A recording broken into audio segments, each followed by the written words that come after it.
Good morning to one and all. Just previous लेक्चर्समध्ये आपण chemotherapy हा पॉईंट बघितला होता. किमोथेरपी म्हणजेच काय की असे काही अँटी मायक्रोबियल ड्रग्ज असतील ते एखाद्या पर्टिक्युलर डिसीजच्या किंवा एखाद्या पर्टिक्युलर इन्फेक्शनच्या अगेन्स्ट यूज केले जातात, राईट. आता नेक्स्ट मी तुम्हाला त्या लेक्चर्समध्ये लास्टच्या पॉईंटमध्ये सांगितलं होतं की नेक्स्ट लेक्चरला आपल्याला अँटी मायक्रोबियल ड्रग्ज किंवा एजंट्स बघायचे आहेत किंवा मोड ऑफ ॲक्शन. तर आज आपल्याला काय बघायचं आहे की mode of action of anti microbial agents. Micro organisms use करूनच असे काही अँटी मायक्रोबियल एजंट्स किंवा सबस्टन्स तयार केले आहेत जे एखाद्या पर्टिक्युलर डिसीज किंवा पर्टिक्युलर पॅथोजेन्सच्या अगेन्स्ट यूज केले जातात आणि ते पॅथोजेन्स आपल्या बॉडीमधून रिमूव्ह करण्यासाठी, डिस्ट्रॉय करण्यासाठी यूज केले जातात. आता त्यांची मोड ऑफ ॲक्शन म्हणजे पर्टिक्युलर जसं आपण किमोथेरपीमध्ये बघितले की ह्या किमोथेरपीचे 2 क्लासेस आहेत. एक अँटीबायोटिक्स आणि एक non antibiotics, non anti microbial agent, right. म्हणजेच मायक्रो ऑर्गॅनिझम्सनीच तयार केलेले असे जे प्रॉडक्ट्स असणार, ते एजंट्स असणार त्यांना अँटीबायोटिक्स आणि जे असे ड्रग्स जे मायक्रो ऑर्गॅनिझम्स यूज करून केलेले नाही आहेत, विदाऊट मायक्रो ऑर्गॅनिझम्स तयार केलेले आहेत, पण मायक्रो ऑर्गॅनिझम्स किल करण्यासाठी असे जे एजंट्स किंवा सबस्टन्स यूज केले जातात त्यांना non antibiotics, non anti microbial agent असं कन्सिडर केलेलं आहे. ओके. आता जस्ट किमोथेरपीमध्ये आपण अजून एक लास्ट पॉईंट असा बघितला होता, तो म्हणजे जे अँटीमायक्रोबियल एजंट्स आहेत किंवा सबस्टन्स आहेत ते पर्टिक्युलर पॅथोजनच्या एखाद्या पर्टिक्युलर सेल्युलर ऑर्गन्सवरती ते ॲक्ट होऊन काय होत होतं, त्यांचं जे मेकॅनिझम आहे किंवा त्यांचं जे सर्वायवल किंवा लाईफस्टाईल आहे, ते लाईफ सायकल आहे ती किल करण्यासाठी किंवा डिस्ट्रॉय करण्यासाठी त्यांची ॲक्शन पर्टिक्युलर किंवा स्पेसिफिक असणार आहे. तर त्यामध्ये आपण बघितलं होतं की काही असे अँटीबायोटिक आहेत किंवा अँटीमायक्रोबियल एजंट्स आहेत जे पॅथोजनच्या सेल वॉलवरती ॲक्ट होणार आहेत आणि सेल वॉलवरती ॲक्ट होऊन ते पॅथोजन डिस्ट्रॉय होतील किंवा किल होतील. त्याचबरोबर असे अँटीमायक्रोबियल एजंट्स आहेत ते न्यूक्लिक ॲसिड्सवरती ॲक्ट होतील किंवा अजून प्रोटीन सिंथेसिसवरती ॲक्ट होतील किंवा सेल मेम्ब्रेनवरती ॲक्ट होणारे वेगळे अँटीमायक्रोबियल एजंट्स आहेत. त्याचबरोबर मेटाबॉलिक अँटागॉन पाथवे पॅथोजेन्सवरती किंवा ह्या जे पर्टिक्युलर ऑर्गन्स असणार आहेत, फॉर एक्झाम्पल सेल वॉल असेल, न्यूक्लिक ॲसिड असेल, प्रोटीन सिंथेसिस असेल, सेल मेम्ब्रेन असेल किंवा मेटाबॉलिक अँटागॉन पाथवे असेल, ह्या पर्टिक्युलर सेल्युलर ऑर्गन्सवरती पॅथोजनच्या पर्टिक्युलर टाईपचे किंवा स्पेसिफिक असे अँटीमायक्रोबियल एजंट्स आहेत ते त्यांची जे ॲक्शन आहे ह्या सेल्युलर ऑर्गन्सवरती होणार आहेत आणि इथं काय होणार आहे, तो पॅथोजेन डिस्ट्रॉय होईल किंवा किल होईल आणि त्याचं जे इन्फेक्शन आहे ते प्रिव्हेंट होईल. ओके. तर फर्स्ट आहे आपल्या सिलेबसमध्ये, तर म्हणजे आता ह्या अँटीमायक्रोबियल एजंटचे काही examples, different types of examples आपल्या सिलेबसमध्ये आहेत. त्यामध्ये काही अँटीबॅक्टेरियल ड्रग्ज आहेत, त्याचबरोबर अँटी फंगल ड्रग्ज आहेत, अँटी प्रोटोझोअल आणि अँटी व्हायरल असे डिफरंट टाईपचे ड्रग्ज आहेत. Antibacterial, anti fungal, anti viral आणि अँटी प्रोटोझोअल असे 4 डिफरंट टाईपचे अँटीमायक्रोबियल ड्रग्ज आहेत. त्यामध्ये परत त्याचे सब टाईप्स आहेत किंवा डिफरंट टाईप्स आहेत, ते आपल्याला बघायचं आहे इन डिटेलमध्ये. तर जे आपण फर्स्ट आता सुरू करतोय तो आहे कीटोकोनॅझॉल. हा जो अँटीमायक्रोबियल ड्रग्ज आहे मायक्रोबियल, तो अँटी फंगल ड्रग्ज म्हणून ओळखला जातो, राईट. आता अँटी फंगल ड्रग्ज का, तर हा जो ड्रग तयार केलेला आहे, आता अँटी फंगल का म्हटले, कारण एका फंगल स्पेसिसपासूनच हे कीटोकोनॅझॉल हे अँटी फंगल ड्रग्ज तयार केलेलं आहे. ओके. तर हे कोणत्या टॅबलेट फॉर्ममध्ये असतं किंवा क्रीमच्या फॉर्ममध्ये आहे किंवा शॅम्पूच्या फॉर्ममध्ये देखील हे अँटी फंगल ड्रग्ज मार्केटमध्ये अवेलेबल आहे. तर त्याचं आपण इंट्रोडक्शन बघूया first of It is a antifungal drugs. Ketoconazole was discovered in 1976 at Janssen's Pharmaceuticals. It contains imidazole ring. हे काय आहे? अँटीफंगल किटोकोनाझॉल. हे जे ड्रग्ज आहे हे अँटीफंगल ड्रग्ज आहे. एक फंगल स्पेसिस यूज करून ड्रग्ज तयार केलेला आहे.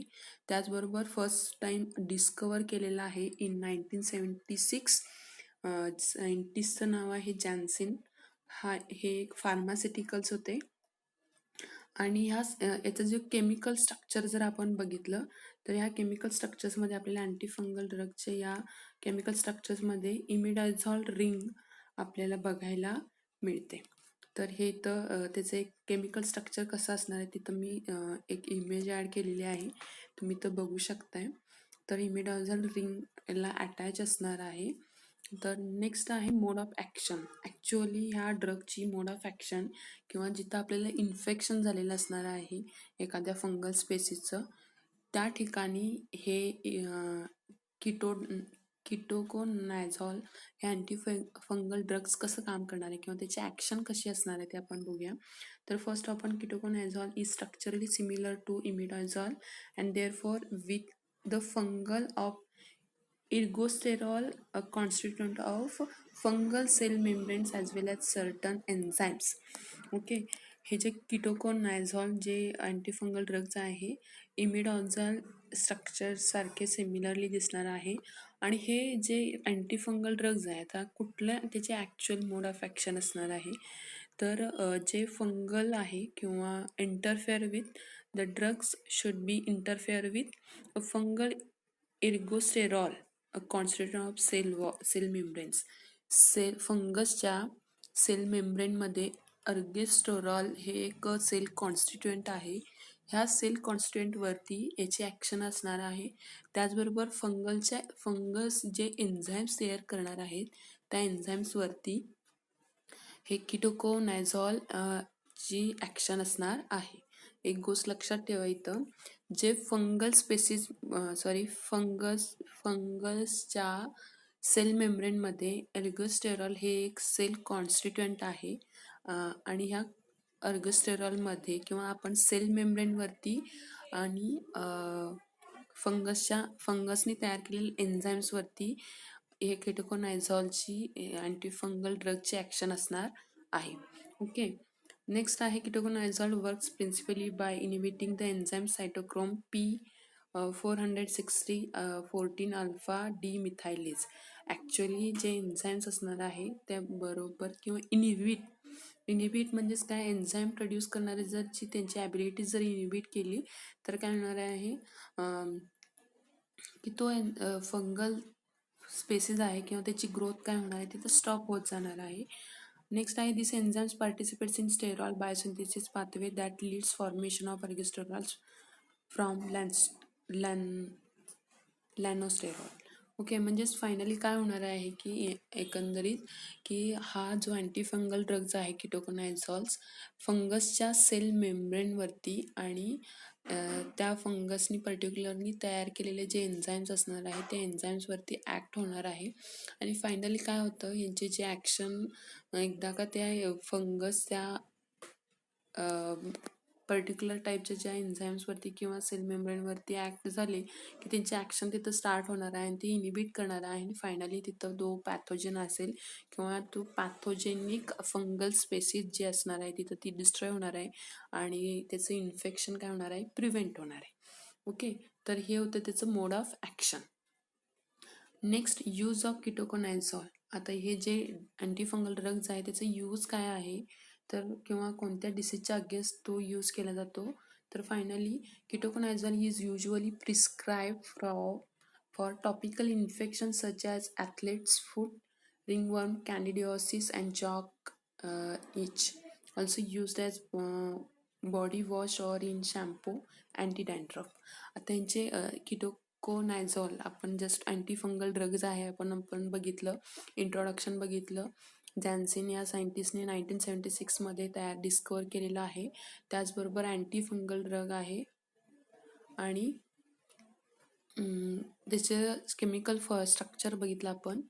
त्याचबरोबर मोड ऑफ ॲक्शन बघितलं तर सेल मेम्ब्रेनवरती आणि फंगसने तयार केलेल्या एन्झाईम्सवरती हे अँटीफंगल ड्रग ॲक्ट होतं. आणि फायनली तो पॅथोजनचं इन्फेक्शन प्रिव्हेंट होतं. आता यूज कोणते असे डिसीज असणार आहेत, त्या डिसीजच्या अगेन्स्ट अँटीफंगल ड्रग्ज आपण यूज करू शकतो. तर ते डिसीज सांगितले की मोस्टली ॲथलेट्स फूट, रिंगवर्म आणि कॅन्डिडिओसिस and jock each.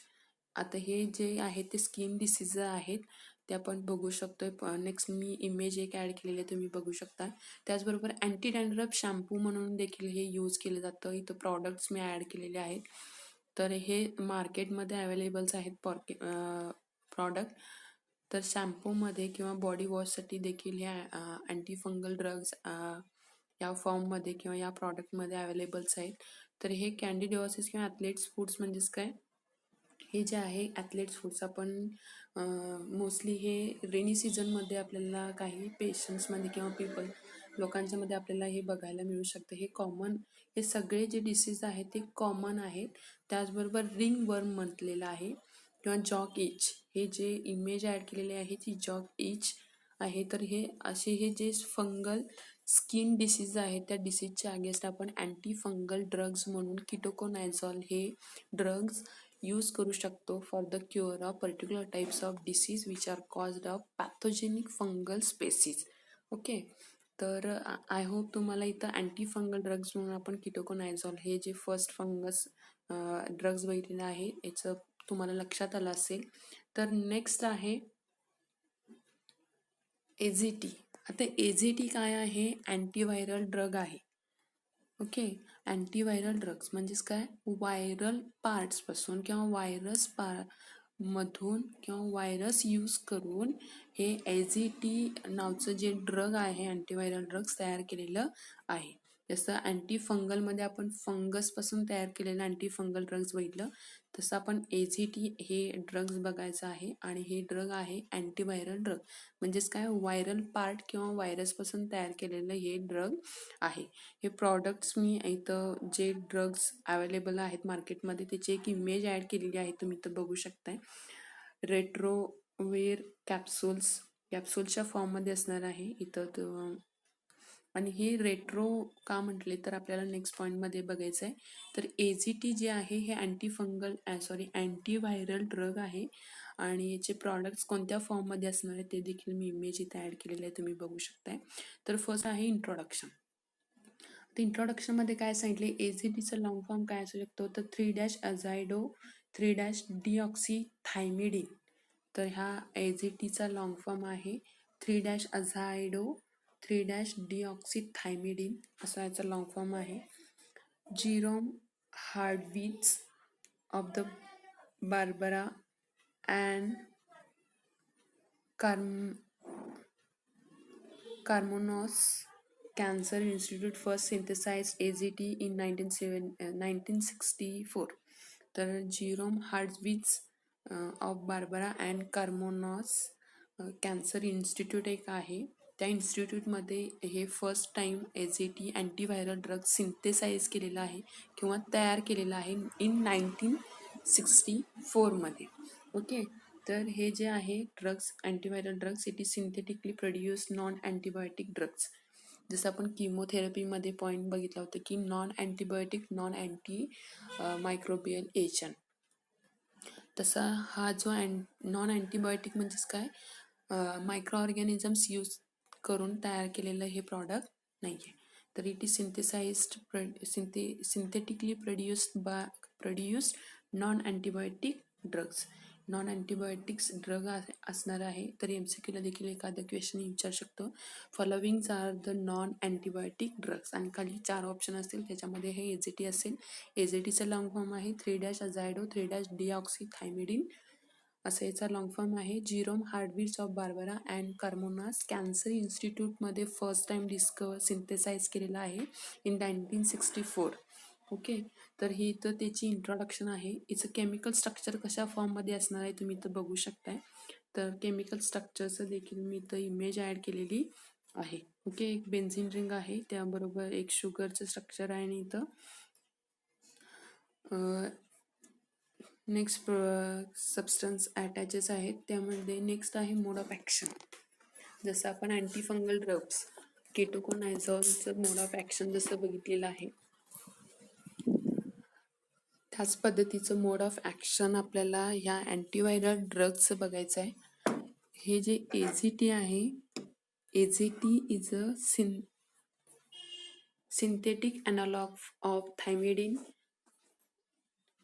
It is phosphorylated by cellular enzymes to effective 5'-triphosphate form incorporated into the DNA molecule synthesized from the HIV template by reverse transcriptase.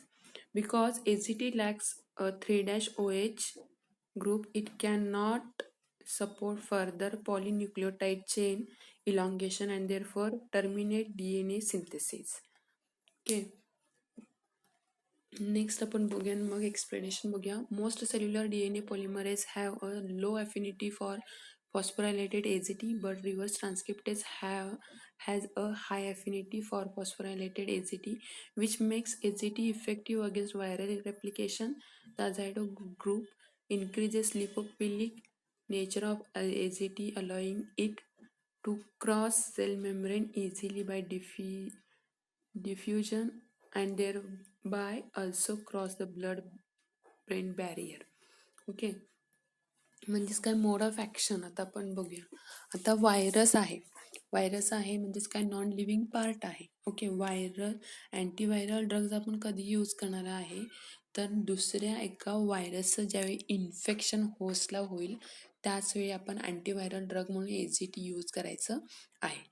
Okay, आता हा AZT आता व्हायरसची आपल्याला एक normal त्याची एक ability काय आहे की हा नॉन लिव्हिंग कॅरेक्टरिस्टिक्स काय आहे की व्हायरस हा नॉन लिव्हिंग पार्ट आहे आणि त्याला रेप्लिकेशनसाठी किंवा त्याचं काय म्हणतो रिप्रोडक्शनसाठी त्याला काय असणार आहे की एका होस्टची रिक्वायरमेंट असणार आहे आणि होस्टचीच पूर्ण DNA किंवा होस्टचीच पूर्ण मशिनरी यूज करून तो रेप्लिकेट होतो किंवा त्याचे नंबर ऑफ कॉपीज तयार होतात. तर ज्यावेळी हा व्हायरस एखादा पर्टिक्युलर टाईपचा किंवा एखादा स्पेसिफिक व्हायरस ज्यावेळी आपल्या पर्टिक्युलर टाईपच्या होस्टमध्ये इन्सर्ट होणार आहे किंवा एंट्री करणार आहे त्यावेळी तो काय करतो की त्या सेल्सचा जो DNA असणार आहे किंवा DNA रेप्लिकेशनसाठी त्या पर्टिक्युलर सेलची जी मशिनरी असणार आहे, फॉर एक्झाम्पल DNA रेप्लिकेशन किंवा नंबर ऑफ सेल्स तयार होण्यासाठी DNA रेप्लिकेट व्हायला लागतो. तर हा DNA रेप्लिकेट होत असताना जे DNA पॉलिमरेज सारखे जे एन्झाईम्स इन्व्हॉल्व असणार आहेत, फॉर एक्झाम्पल आपण ट्रान्स्क्रिप्शन म्हणूया. आता ट्रान्स्क्रिप्शन किंवा टेम्पलेटमध्ये असे 2 टर्म्स आलेले आहेत या मोड ऑफ ॲक्शनमध्ये. तर ट्रान्स्क्रिप्शन म्हणजे काय की ट्रान्स्क्रिप्शन ॲज वेल ॲज टेम्पलेट हे जे 2 टर्म्स आहेत ते जेनेटिक टर्म्स आहेत. तर फर्स्ट आपण ट्रान्स्क्रिप्शन म्हणजेच काय, transcription is the process by which the information in a strand of DNA is copied into a new molecule of messenger RNA. Okay, transcription म्हणजेच काय की DNA स्ट्रँडपासूनच मल्टिपल किंवा न्यू मॉलिक्युल्स तयार होणार आहेत किंवा त्यालाच आपण मेसेंजर RNA किंवा mRNA म्हणूया. तर हे जी ट्रान्स्क्रिप्शन प्रोसेस ज्यावेळी DNA मध्ये सुरू होते त्यावेळी काय होतं, व्हायरस रेप्लिकेशनसाठी DNA मध्ये इन्सर्ट होतो किंवा व्हायरसचा RNA तर DNA मध्ये जाऊन रेप्लिकेट व्हायला सुरू होतो. इथं ही ट्रान्स्क्रिप्शन होणार आहे प्रोसेस आणि ह्या ट्रान्स्क्रिप्शनच्या वेळी काय होतं की जे DNA पासूनच मल्टिपल कॉपीज किंवा न्यू मॉलिक्युल्स ऑफ mRNA तयार होतील. आणि टेम्पलेट, आता टेम्पलेट म्हणजे काय, a pattern serving as mechanical guide. हा टेम्पलेट आहे. इथं टेम्पलेट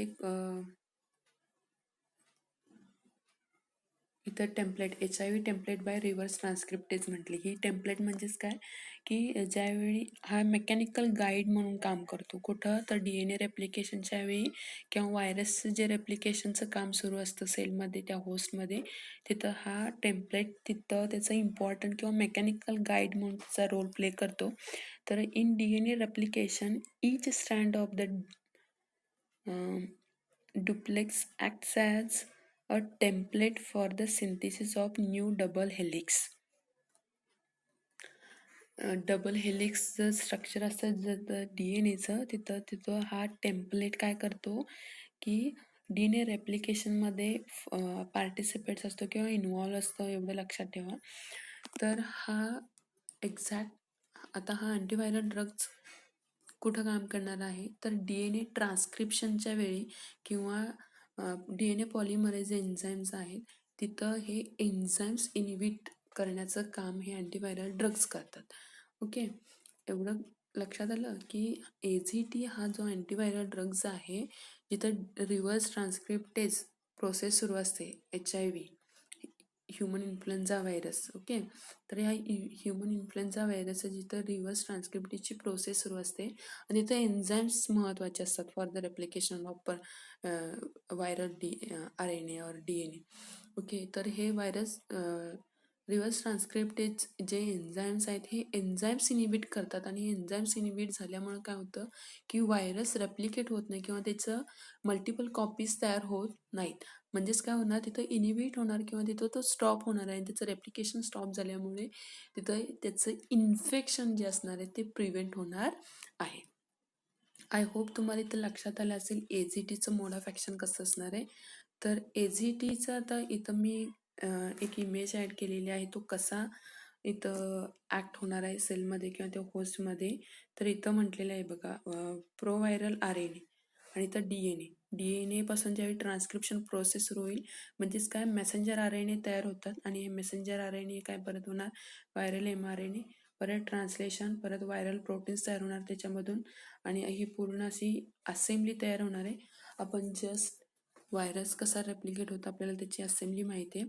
म्हणजेच काय, सेलच्या न्यूक्लिक ॲसिड्समध्ये किंवा होस्टच्या न्यूक्लिक ॲसिड्समध्ये तिचं जे व्हायरसचे जे जेनेटिक मटेरियल असणार आहे ते रेप्लिकेट होणार आहे आणि out of the nucleic acids त्याची जी बाकीची जी असेंब्ली असणार आहे किंवा जे ऑर्गन्स असणार आहेत ते out of the nucleic acids तयार होणार आहेत आणि एकदा का त्याचे हे mRNA येऊन परत त्याचे जे व्हायरलचे जे प्रोटीन्स आहेत ही पूर्ण असेंब्ली एकत्र येऊन त्याच्यापासून परत एक काय होणार आहेत, HIVचे होल स्ट्रक्चर, कम्प्लीट स्ट्रक्चर तयार झालेलं एक व्हायरस इथून निघून जाणार आहे. ओके, तर ही अशी व्हायरसची लाईफ सायकल असणार आहे.